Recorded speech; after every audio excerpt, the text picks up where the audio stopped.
Hey everyone, welcome back for another deep dive. It's great to be back. Today we're going deep on responsibility and accountability. Yeah, Especially in relationships and how they contribute to making a healthy relationship. it's a good one. There's so much out there on this topic. It can feel kind of overwhelming. Absolutely. Sifting through it all. Yeah, but But luckily, break down all those insights. yeah, the most important ones. The fascinating stuff. So our source material, responsibility and accountability. Yes. It starts by saying these terms are often used interchangeably, Mm-hmm. but they're actually distinct concepts. Right. There. So right off the bat, what's the difference? Yeah, that's a really great place to start. And the source material uses a really helpful analogy of building a house. Okay. And it says that responsibility is like laying the foundation, Mm-hmm. making sure it's solid, Solid. level, built to last. Right, like taking those steps. Exactly. And it's about showing up, being reliable, actually contributing to the relationship's well-being. So it's those like proactive things that you do every day. Yeah. Like, remembering the anniversary, you're supporting your partner's goals, Absolutely. being emotionally present. Yes. Those everyday actions. Yeah. Those things that show you are invested. Okay, so that's responsibility, Yeah. but then what about accountability?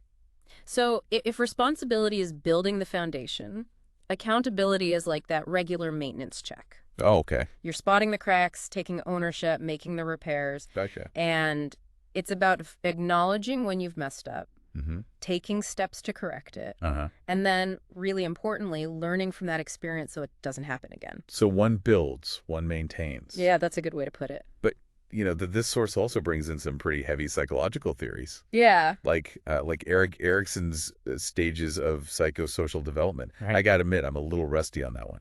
Okay, well, so Erikson's theory outlines the stages we go throughout our lives. Okay. And each stage has its own developmental challenge. Mm-hmm.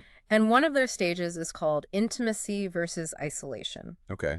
And it usually happens during young adulthood. Uh-huh. And it's where we're learning to form those deeply committed relationships without losing our sense of self. So how does responsibility play into that then? Well, by consistently showing up for your partner, taking responsibility, you actually build trust and security. Okay. And this fosters that sense of intimacy that Erikson talks about. Right.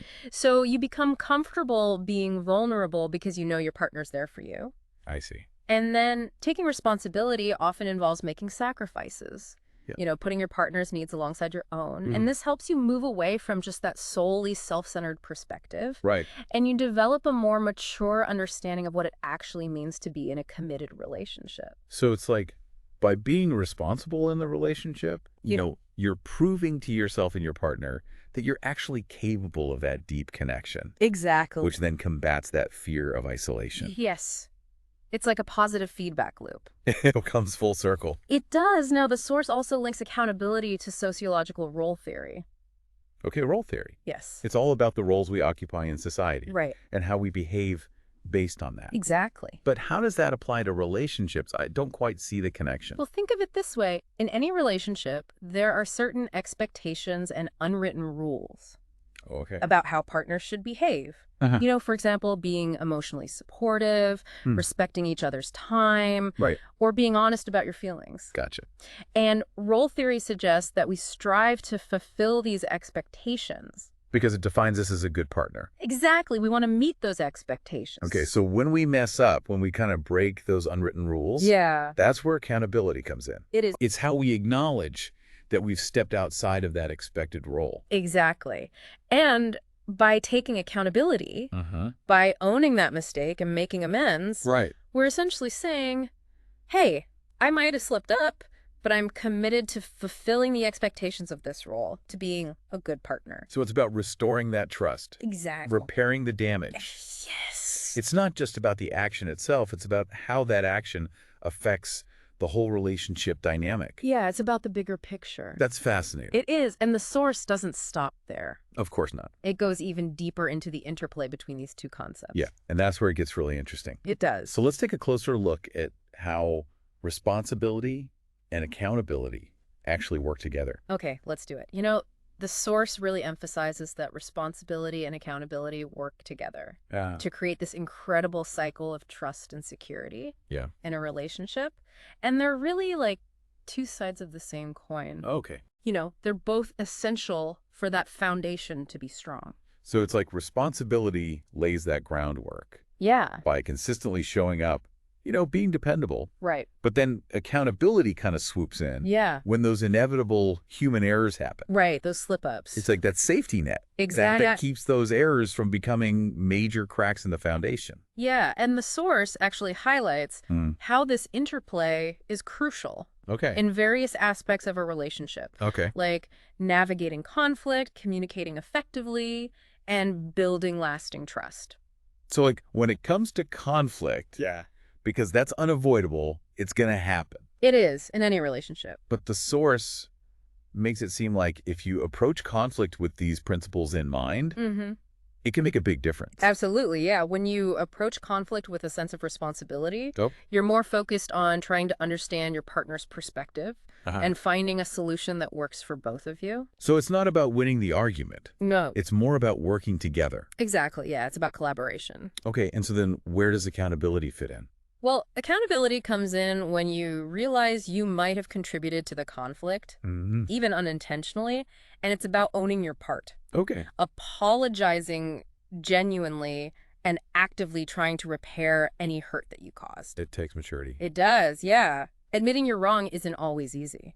But it sounds like in the long run, it's worth it. It is, because it prevents all that resentment from building up. Right. Okay, so conflict resolution. Yeah. Now, what about communication, like day to day? Yeah, well, responsibility in communication is all about actively listening to your partner, expressing yourself honestly and respectfully, and really making that effort to understand their point of view. Okay, so you're being responsible in how you communicate. Yes.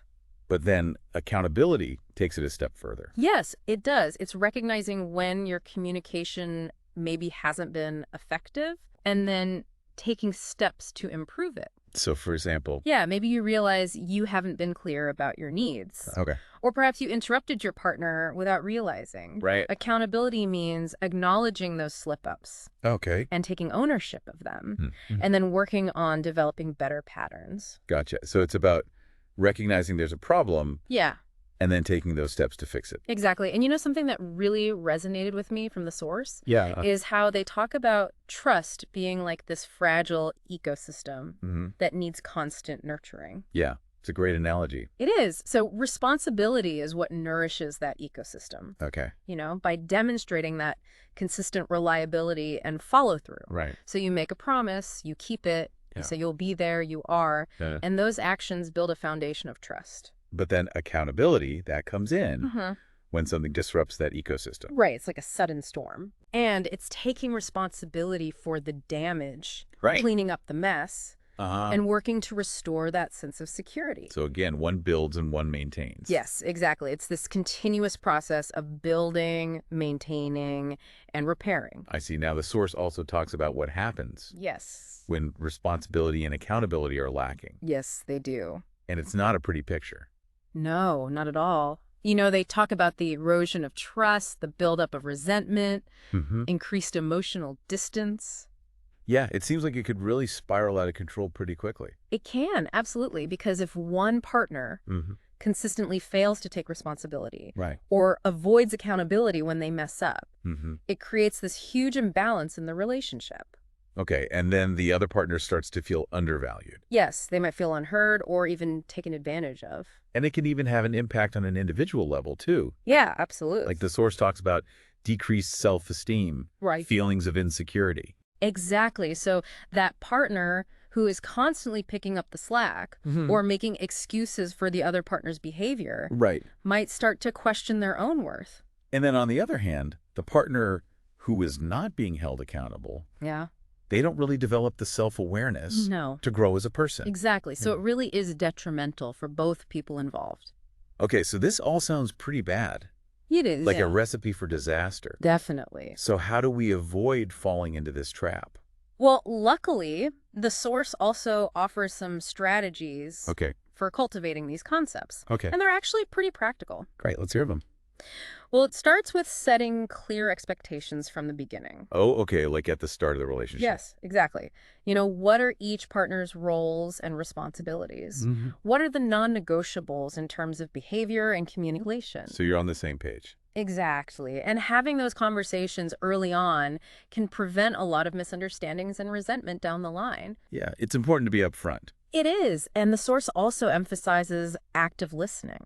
Okay, active listening. So you're not just hearing your partner. Yeah, it's deeper than that. You're truly understanding their perspective, their needs, their feelings. And it really shows your partner that you respect and value them. It does. And the source also encourages fostering self-awareness, both individually and as a couple. Okay. So being honest with yourself about your strengths and weaknesses, your triggers, and your communication patterns. So self-awareness is key for personal growth. Yeah. But it's equally as important for relationship growth. Absolutely. It's essential. And of course, the source also reminds us that sometimes seeking professional guidance can be incredibly helpful. You mean like therapy? Yes, therapy. And it's not a sign of weakness or failure. Right. It's a sign of commitment to the relationship. Yeah. And couples counseling can provide that safe space to explore these dynamics, develop healthier patterns, and really strengthen your bond. Like having a coach. Exactly, yeah. And in addition to the practical tips, the source dives back into those theoretical frameworks we touched on earlier. Right, like attachment theory and all that. Yes, exactly. And it provides a deeper understanding of why these concepts are so important. I'm really fascinated by those theories. Yeah. So can we unpack them a little bit? Okay, sure. So we were talking about attachment theory. Yeah, it's all about how our early childhood experiences shape our adult relationships, right? Exactly. And it suggests that, the way we bonded with our caregivers when we were kids really influences how we approach intimacy and connection.